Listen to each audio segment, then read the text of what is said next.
Narito po ang News TV Quick Response Team sa may Barangay Culiat, Quezon City, partikular po dito sa may bahagi ng Congressional Avenue Extension kung saan kaninang tanghali nga po ay nagkasunog dito. Di po bababa sa 100 mga kabahayan ang natupok at higit kumulang 200 pamilya ang apektado.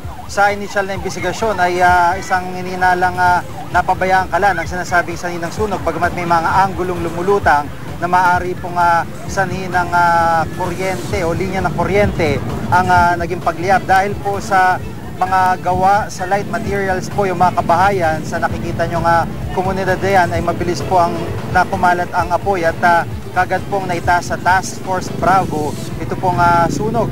Mabilis din po naging pagresponde ng mga bumbero at hininangala nga po isang napabayang kalan ang naging sanhi ng sunog. Narito po report ni Dano Tingpumpo.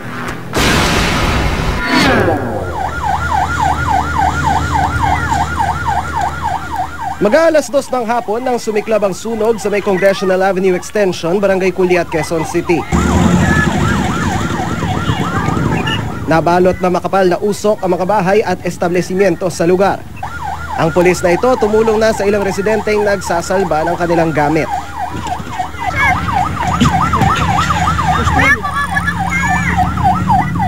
May mga nasunog din daw na transformer. Sa laki ng apoy, halos umabot ito sa Tierra Pura Subdivision. Agad iniakyat ang alarma sa Task Force Bravo. Matapos ang humigit kumulang 1 oras, under control na ang sunog. Idineklarang fire out naman ito pasado alas 3 ng hapon. Tinatayang 200 pamilya ang apektado sa 100 nasunog na bahay. Nasa 3 milyong piso ang halaga ng pinsala. Naiwang kalan sa isang paupahan ang hinihinalang sanhi ng sunog. Pagdating mo sa bahay mo, wala na, ubos na. Wala na akong makuha gamit. Pagsilip ko, may usok na talaga. Tapos lumabas ako sa tindahan, sumilip ako. Yun, makapal na yung usok. Yun, wala akong naligtas sa gamit. Anak ko lang. Andiyan ako sa waiting seat nakaupo eh. Kita ko na yung umusok na yung kisame. Kaya bumaba ako eh. Tinutulong-tulungan namin ng tubig. Kasi di matamaan yung apoy ng tubig kasi nasa loob ng kisame. sunog yung bahay nyo? O sunog talaga. O andyan o. Kasi andun nagsimula yung sa baba. Dano Tingpumpo, GMA News. Samantala mga kapuso, ito nga po ang sitwasyon dito sa may Congressional Avenue Extension kung saan itong mga residenteng inyong nakikita ay pansamantalang pumwesto sa gitna po ng island dito po sa gitna mismo ng malapad na kalsada dyan. At ito po yung mga nasunugan, ang iba naman dyan ay pansamantala pong lumikas dahil nga po biglang nagliyab yung kanilang komunidad, bagamat yung iba dyan ay hindi po naapektuhan talaga ng sunog. So ito po ang sitwasyon ng mga kababayan natin nasa gitna ng island at isa ito sa mga nagiging dahilan sa pagbagal ng daloy ng mga sasakyan dito sa lugar. Samantala, papakita ulit namin sa inyo yung itsura po ng lugar na nasunog. Ito po yan, yung mismong ang tawag po sa lugar na ito ay Balud dito po sa Barangay Culiat, Quezon City. At makikita nyo po, mabuti po ngayon at kahit usok ay wala na. Pero kanina, nang dumating po ang QRT sa lugar na ito ay talagang hindi pa gaanong napapasok ang lugar na yan dahil po nagbabaga pa yung ibang mga bahagi ng komunidad na yan ng Balud.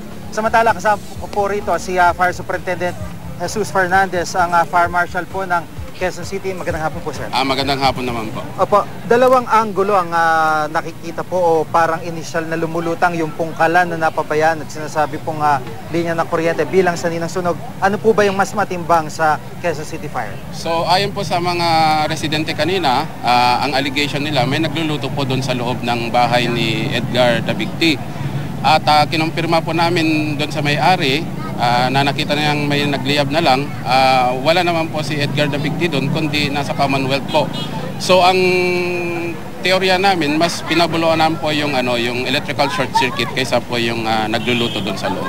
Apo, yung pong mismo nagluluto nakausap po? Yun nga po yung wala siya kanina dahil nasa Commonwealth po siya. Pero nakakausap po ng mga investigador natin yung mga kanina, yung may-ari mismo. At nung nakita nga niya yung room ni Edgar Dabigti ay malaki na po yung apoy. Opo. At mabilis, ano ho, kasi nga light materials po yung mga bahay. Opo, mabilis po ang pagkalat ng apoy, kaya nga po tinasan namin kaagad ang alarma, sunod-sunod po nating tinasan hanggang sa Task Force Bravo po siya. Opo. Yung sitwasyon po ngayon na masasabi pong ligtas na kasi nakikita rin ho natin may katabi tong subdivision sa likod eh. Opo.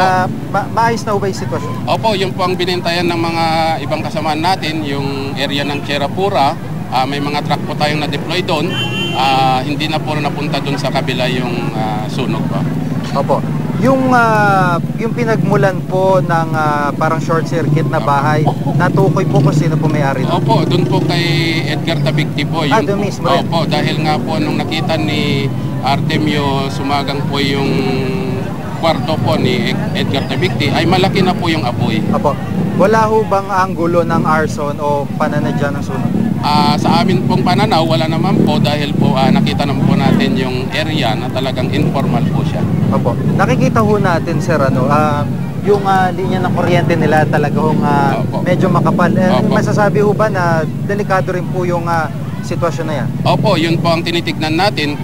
Yung mga ganitong situation, yung mga informal settler, yun po ang hindi natin na-monitor at hindi po dumadaan sa ating ahensya, lalo na po dito sa Department of Public, sa building official po natin.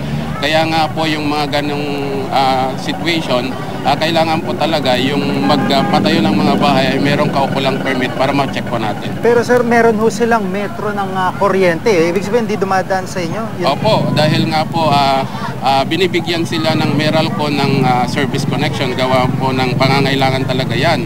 So, pero po yung kaukulang permit ay hindi po dumadaan sa ating magandang opisina. Masilip yan kasi sa mga talagang ganitong mga komunidad, talagang isa ito sa mga napapansin para spaghetti yung mga Opo, mga yun nga linya, po ang mga dahilan na binabantayan din natin mga informal settler dahil yan nga po yung mga dahilan ng pagkakaroon tayo ng sako ng ganyan. So sa ngayon, yung mga natitira pong komunidad dito, mga kabahayan, ligtas na po doon sa baga o maaring pagliyap pa? Opo, after po na nag-fire out tayo, nag-overhaul din tayo, kaya nga po nakita natin na wala na pong baga na natira. Maraming salamat. Maraming salamat din po. Si Fire Superintendent Jesus Fernandez, Fire Marshal po ng Quezon City. Sa puntong ito kasama po natin si Barangay Chairman Victor Bernardo. Salamat po. Sige. Victor Bernardo ng Puliat, Quezon City. Magandang hapon po, Chairman. Magandang hapon po. Opo, sa ngayon yung mga kababayan natin dyan sa gitna ng island, paano po sila? Actually, yung mga nasa island naman ay yan yung mga naglikas nung hindi inabot yung bahay, unti-unti bumabalik. Yung talaga mga biktima, meron na tayong temporary doon, shelter doon sa covered court ng Purok 4B Luzon Avenue. Yung po bang 100 o 200 pamilya nadagdagan pa ho yung bilang o more or less na naroon po sa ganong numero? Yung more or less mga ganun lang, mga more or less 200 families. Yung may-ari po ng bahay, bumalik na ho ba? Yung nasunog na ba? Wala pa usap. Ano po ito? Taga rito talaga kilala nyo o nagre-renta lang po? Yung ayon sa nagre-renta. Opo. So, kumusta po yung tulong dito sa mga nasunugan? Opo. Napakabilis din naman yung action ng ating Mayor Herbert Bautista. Nag-start pa lang yung tulong, yung sunog, nandito na yung mga SSDD. Opo. So, kinakasana nila yung mga dapat gawin para mag-provide ng mga immediate needs, pagkain, and then yung matutulugan ng mga bata. So, meron na po lahat yun. Nandiyan na.